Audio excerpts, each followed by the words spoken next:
Welcome back साथियों, आप सभी का स्वागत है आपके अपने यूट्यूब चैनल एलएस इंग्लिश में।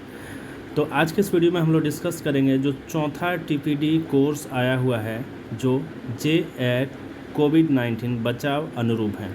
जी हाँ, जो चौथा टीपीडी कोर्स है वो जे कोविड-19 बचाव अनुरूप हैं। इसके 3 पार्ट हैं, 2 पार्ट को आप भली भांति समझ लें, तीसरा पार्ट में आपके दिए हुए हैं जो अपना परखें, अपने ज्ञान को परखें वो। तो थर्ड पार्ट को हम लोग देखेंगे, अपने ज्ञान को परखें, अपनी समझ को जांचें।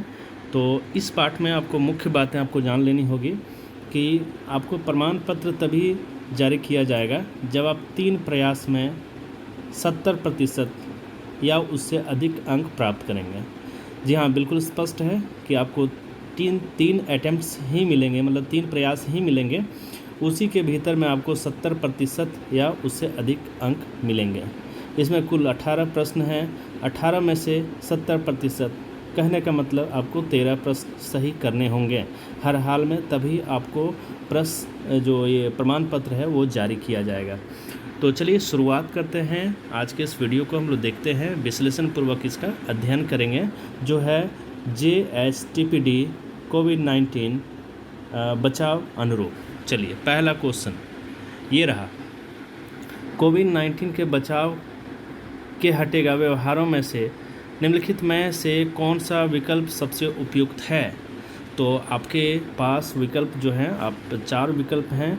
भोजन, मध्याह्न भोजन के दौरान सुरक्षित शारीरिक दूरी सुनिश्चित करना, प्रत्येक भोजन से पहले बाद में खाना पकाने, परोसने, खाने के क्षेत्र और सतहों को साफ और विसंक्रमित करें। तीसरा है शौचालय खंड को दिन में 2 बार साफ और विसंक्रमित करें। और चौथा ऑप्शन है डी, मतलब सभी।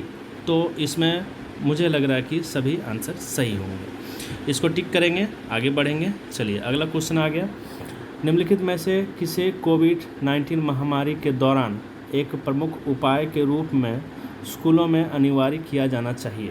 ठीक है, कोविड-19 महामारी के दौरान एक प्रमुख उपाय जो है स्कूलों में अनिवार्य किया जाना चाहिए।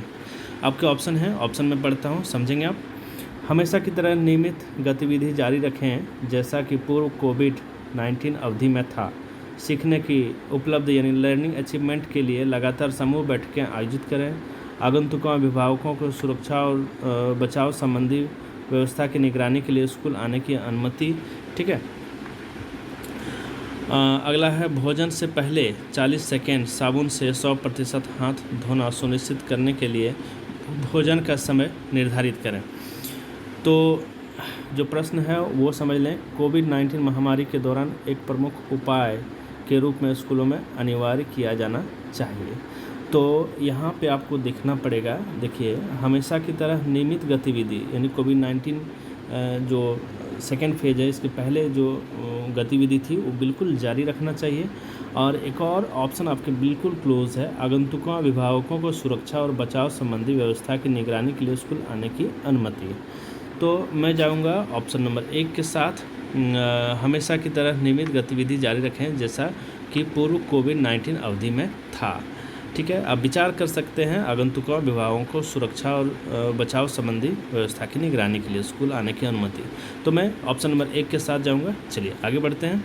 चलिए, अगला क्वेश्चन आया, स्कूलों के फिर से खुलने के दौरान कोविड-19 महामारी को फैलने से रोकने के लिए तत्काल अन्य प्राथमिकताओं में किस तात्कालिक सुधार को प्राथमिकता दी जा सकती है? ठीक है, तो चलिए ऑप्शन देख लेते हैं। नए रसोई के छज्जे, सब भंडार कक्ष का निर्माण, बेहतर व्यक्तिगत स्वच्छता के लिए नए बाथरूम का निर्माण, कम बिना स्पर्श वाले किफ़ायती हैंड वॉशिंग स्टेशनों की स्थापना, उन्नयन, छात्र शिक्षक की सुविधा के लिए स्कूल के सामने अच्छी पहुंच वाली सड़क का निर्माण। तो मुझे जो सबसे सटीक आंसर लग रहा है वो है ये, कम बिना स्पर्श वाले किफ़ायती हैंड वॉशिंग स्टेशनों की स्थापना या उन्नयन। ये बिल्कुल सटीक ऑप्शन है आपका। चलिए इसको टिक कर देंगे। चलिए, इसका बेहतर आंसर यही है। आगे बढ़ते हैं हम लोग, देखते हैं, यदि कर्मचारी कोविड-19 जैसे लक्षण के साथ अस्वस्थ बीमार हैं तो उन्हें कोविड-19 के दौरान स्कूल आने के लिए प्रोत्साहित किया जाना चाहिए। यदि ग्रसित हैं तो बिल्कुल नहीं, स्कूल आने के लिए उसे नहीं कहा जाना चाहिए। तो ऑप्शन नंबर जो है वह 1 सही है। चलिए ऑप्शन नंबर 1 में आप लगा देंगे, जो ऑप्शन है आपका नहीं। ठीक है, चलिए आगे बढ़ेंगे। अगला है, निम्नलिखित में से कौन सा उपाय कोविड-19 के दौरान स्कूलों में शौचालय के उपयोग के लिए सावधानियों के लिए संदर्भ में उपयुक्त है। ठीक है, शौचालय में भीड़ भाड़ से बचें, शौचालय कम होने पर सारणी तैयार करें, ये बिल्कुल सही आंसर लग रहा है। स्कूलों में स्वच्छ और विसंक्रमित शौचालय, नंगे पैर शौचालय में प्रवेश ना करें। ठीक है, और ऑप्शन डी है सभी। तो मुझे लगता है कि ऑप्शन डी सही होगा। चलिए आगे बढ़ेंगे, इसको टिक कर देंगे। अगला है, कोविड-19 के दौरान स्कूल सेटिंग में सफाई कर्मचारियों द्वारा उपयोग किए जाने वाले व्यक्तिगत सुरक्षा उपकरण यानी PPE में निम्नलिखित में से क्या शामिल किया जाना चाहिए। ठीक है, तो देखिए क्या शामिल किया जाना, जो स्कूल के जो सेटिंग सफाई कर्मचारी है उनके लिए हाथ के दस्ताने, face cover, mask, face shield, हाथ के दस्ताने, फेस कवर, मास्क। ठीक है, और अगला है हाथ के दस्ताने, face cover, mask, face shield और सुरक्षा चश्मे। मेरे ख्याल से ये डी नंबर ऑप्शन सही होना चाहिए। इसमें सभी तरह के सुरक्षा के उपाय हैं, तो ये उपकरण जो हैं इस तरह के उपकरण लगाने चाहिए। चलिए आगे बढ़ते हैं। अगला क्वेश्चन आ गया आपके सामने। कोविड-19 के मद्देनज़र स्कूल में बार बार छुई जाने वाली सतहों जैसे हैंड रेल, दरवाज़ों के नॉब, स्विच, पीने के पानी के कंटेनर की सतह, हैंड वॉशिंग स्टेशन, शौचालय खंड, कुर्सियां आदि की सफाई के लिए सिफारिश की गई आवृत्ति क्या है? यानी इन चीज़ों को कितने बार साफ़ सफाई करनी चाहिए? 2 दिन में 1 बार, रोज़, हफ्ते में 1 बार, दिन में 2 बार। चूँकि कोविड-19 का जो नियम है, जो जिसे पालन करना है, वो है कि दिन में 2 बार ज़रूर से इसे साफ़ कर लें। चलिए आगे बढ़ते हैं। अगला है, निम्नलिखित में से कोविड-19 के दौरान श्वसन स्वच्छता सुनिश्चित करने के लिए किसकी सिफारिश नहीं की गई है? ठीक है, तो श्वसन स्वच्छता सुनिश्चित करने के लिए किसकी सिफारिश नहीं की गई है? आपके पास ऑप्शन है, आप देखें उसमें क्वेश्चन जो है किसकी सिफारिश नहीं की गई है। चलिए पहला ऑप्शन है, इस्तेमाल किए गए टिश्यू पेपर, नैपकिन को कूड़ेदान में डाल दें, इसकी सिफारिश की गई है। खांसते या छींकते समय मुंह और नाक को टिश्यू पेपर नैपकिन से ढकें, इसकी भी सिफारिश की गई है। अगर टिश्यू पेपर नैपकिन नहीं है तो अपनी मुड़ी हुई कोहनी पर खांसें और छींकें, इसकी भी सिफारिश की गई है।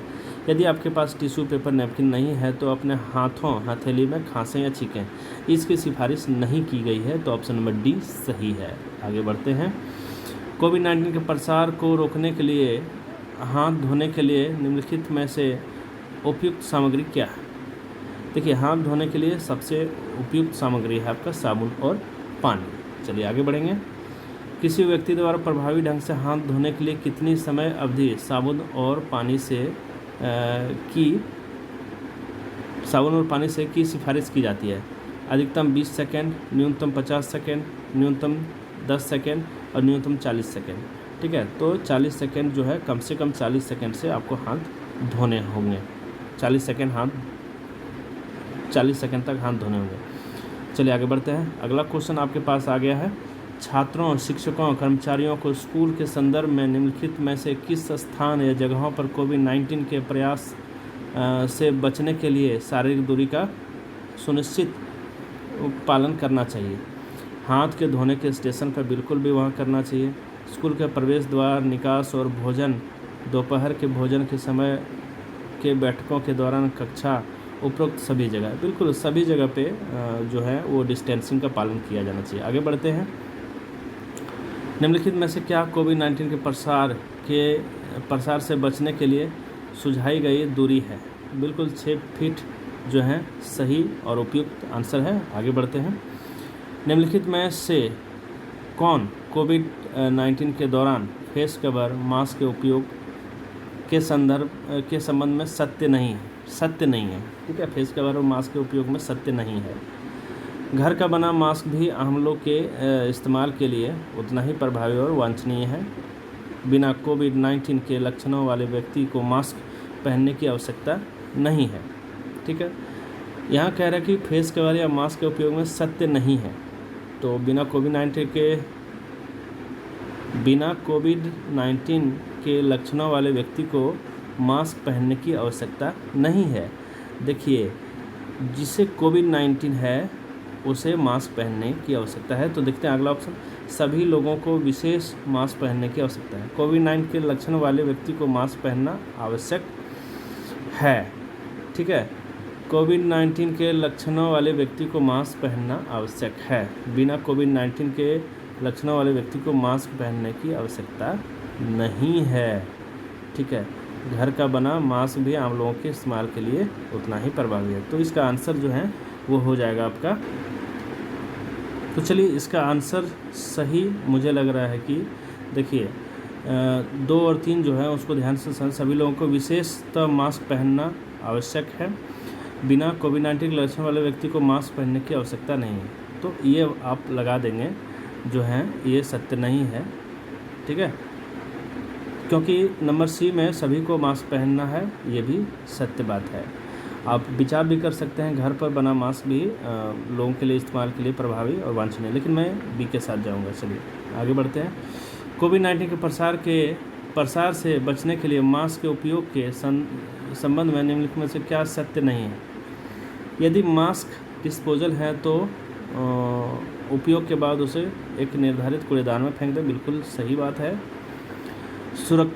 सुनिश्चित करें कि मास्क अपने नाक, मुंह और ठुड्डी को ढकने के लिए फिट बैठता है, ये भी सही बात है। अपना मास्क लगाते उतारते समय लेवल या बैंड या गांठ को स्पर्श करें, ये भी सही बात है। अपने अतिरिक्त मास्क को सहकर्मी के साथ साझा करें जब उसके पास नहीं हो, ये बिल्कुल सही बात नहीं है। चलिए आगे बढ़ते हैं, ये बिल्कुल सही आंसर है। कोविड-19 रोग के खिलाफ मुख्य बचाव संबंधी उपयोग में से क्या नहीं है। प्रमुख जो है रोग फैले नहीं उस देखिए, शारीरिक दूरी बिल्कुल सही है। मास्क का प्रयोग भी बिल्कुल सही है। हाथ स्वच्छ रखना, किसी से आप मिलते हैं तो वो भी बिल्कुल सही बात है। तो गर्म पानी पीना, इसमें सभी आंसर आपके सही लग रहे हैं। तो किसके साथ चलना चाहिए इसमें, तो चलिए देखते हैं हम लोग इसका आंसर क्या होना चाहिए। तो इसका आंसर मुझे लग रहा है कि गर्म पानी पीना, ये भी तो अच्छे प्रिवेंट किए जाने वाले हैं, लेकिन शुरुआती दृष्टिकोण से देखा जाए तो शारीरिक दूरी ज़रूरी है, मास्क का प्रयोग भी ज़रूरी है और हाथ भी स्वच्छ रखना ज़रूरी है। ठीक है, तो चलिए आगे बढ़ते हैं। निम्नलिखित में से कौन सा कोरोना वायरस के संचरण का सामान्य साधन नहीं है। बूंदों के माध्यम से, पानी के माध्यम से, सतहों के माध्यम से, हाथों से, कौन सा नहीं है। तो देखिए, इसमें बूंदों के माध्यम से संभवतः ये नहीं है। चलिए आगे बढ़ते हैं। कोविड-19 और कोरोना वायरस के बारे में क्या सत्य है। कोविड-19 रोग कोरोना वायरस के कारण हो सकता है। कोरोना वायरस कोविड-19 रोग का परिणाम है। इन दोनों में कोई संबंध नहीं। कोविड-19 और कोरोना वायरस दोनों का मतलब एक ही है। तो इसका सही आंसर क्या होना चाहिए, आप जरा गौर करें इस पर। चलिए, तो इसका सही आंसर हो जाएगा मेरे ख्याल से कोविड-19 रोग जो है वो कोरोना वायरस के कारण हो सकता है, यानी कोविड-19 जो है कोरोना वायरस के कारण हुआ भी है। चलिए आगे बढ़ते हैं। अगला है, कोविड-19 के संदर्भ में पूर्व महामारी अवधि की तुलना में सुरक्षित और स्वच्छ स्कूल वातावरण का सापेक्ष यानी कंपैरेटिव महत्व क्या है। तो वैसा ही जैसा महामारी से पहले के दौर में था, महामारी से पहले की अवधि से कम, महामारी से पहले की अवधि से अधिक। क और ख दोनों सत्य हैं। आपको जाना है किस ऑप्शन से, आपको देखना है से कम। तो मुझे लगता है इसका सही आंसर होना चाहिए महामारी से पहले की अवधि से अधिक, यानी बिल्कुल ज़्यादा सतर्क रहने की ज़रूरत है। आगे बढ़ते हैं। अब यहाँ पे आपका जो है वो कंप्लीट हो चुका है। चलिए, बहुत अच्छे, आपने कर लिया इसे। So thanks for watching, wait for the next video.